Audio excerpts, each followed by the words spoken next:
नमस्कार मित्रों, चलो मैं आज आपको बताने जा रहा हूँ कैसी भी पुरानी खांसी है उसको कैसे ठीक किया जाए।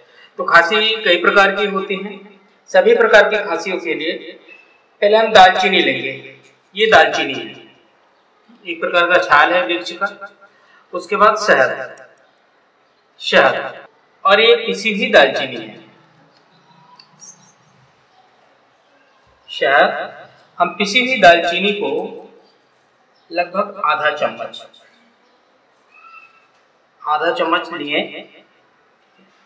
और इसके ऊपर थोड़ा सा शहद डालें।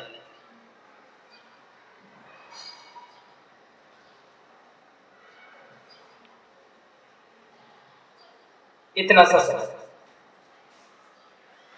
अब ये दालचीनी और जो शहद है इसको मिक्स करके हम ऐसे चाट लेंगे। ऐसा 3 दिन तक करने से कितनी भी पुरानी खांसी हो वो चली जाएगी। तो हमें इसके लिए सामग्री क्या लगेगी? शहद, दालचीनी, उसे पीस लीजिए।